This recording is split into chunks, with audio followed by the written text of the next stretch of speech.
father's name was Melvin Combs, and I'm Melvin's son, Sean Combs. My father was a hustler, you know. He was a hustler. This is Harlem. Welcome to America's backyard. Melvin Earl Combs was born on April 15th, 1938 in Harlem, New York. He was born to his father, Isaac Combs Jr., and his mother, Helen Combs. Melvin was very well educated, and he served in the United States Air Force. Once the Vietnam War ended in 1973, the soldiers did not come home to a warm welcome. Most soldiers were left unemployed, and some even turned to the streets, which was exactly what happened to Melvin Combs. During this time, he was taking over the streets of Harlem, and you either sold it or used it. And Melvin, being a hustler, he became a United States ain't doing nothing for us, man. We busted our ass, we went over there to an army to kill, and 99% of us got killed, and we didn't get nothing for it. They give us a piece of paper that says to us, we're Vietnam veterans, and we can get disability, and we can get this, and we can get a job, and we ain't got nothing. He would hit the streets of Harlem, selling and making a name for himself. Melvin was an associate of the notorious New York kingpin Nicky Barnes, and at the time he used to be Nicky Barnes' muscle and personal hitman. In 1972, Barnes formed the Council, a 7-man organized crime syndicate that controlled a big part of the trade in Harlem. Barnes successfully led the Council until they partnered up with the Italian-American Mafia, up until his arrest in 1977. Barnes was sentenced to life in prison, but eventually became a federal informant that led to the collapse of the council in 1977.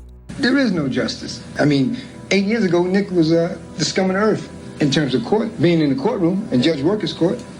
And then 3 years ago, he became Robin Hood because he was telling. Melvin was also friends with the notorious New York City kingpin Frank Lucas. Me and Melvin Combs were good friends. We were good friends. We did a lot of business together. Of course, it was not a legal business, but we did a lot of business together.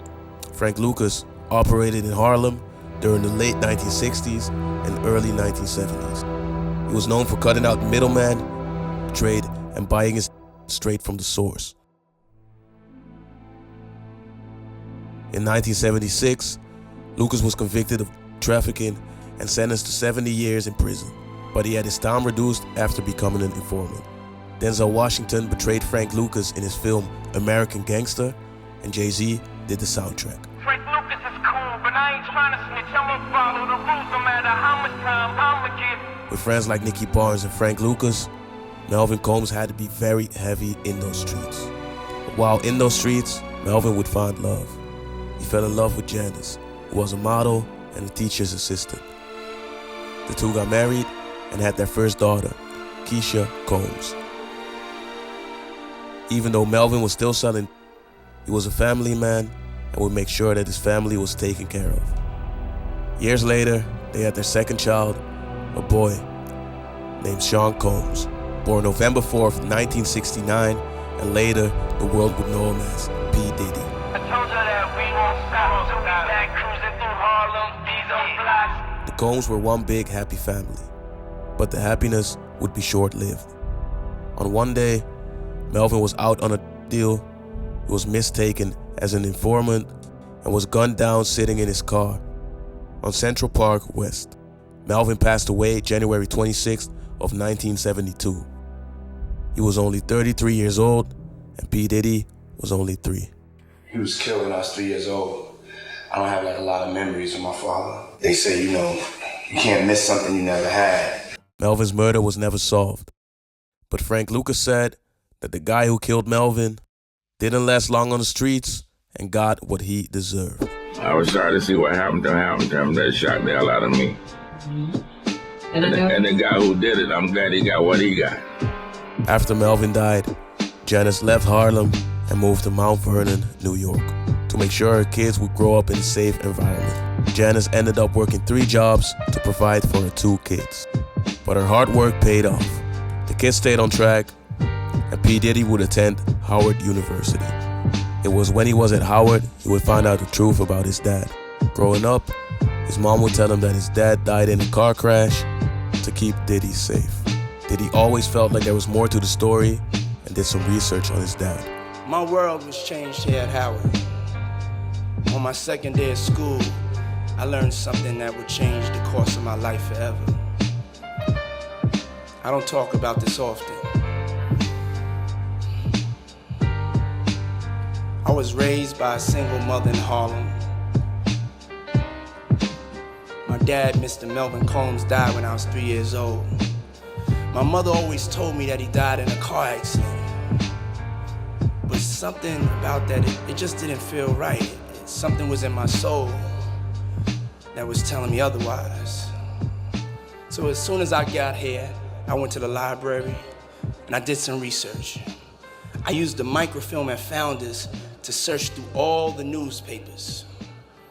And when I typed in my father's name and the day he died, I read in the Amsterdam News that he had been murdered and a deal going bad.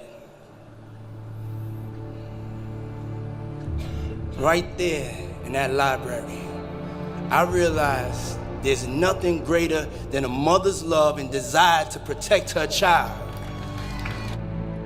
That hustle that Melvin had for the streets, Diddy had that same hustle. But instead of in the streets, Diddy decided to use it in the music business. I decided to embrace the entrepreneurial spirit of my father, but in an honest way. God bless you, Melvin Combs. I could feel you right next to me. But in an honest way, in a legal way, by earning, scraping, working harder, believing in myself. Diddy would eventually start his own label called Bad Boy and introduce the world to artists like Faith Evans, Craig Mack, Mace, 112, Shine, Black Rob, and the notorious B.I.G., aka Biggie Smalls. Biggie is known as the greatest rapper of all time, but his time on top was cut short. He would suffer the same fate as Melvin because he was gunned down sitting in the car. A star in the often brutal world of gangster rap has been gunned down. This time it was notorious B.I.G. Melvin was a true gangster and was highly respected in the streets of Harlem.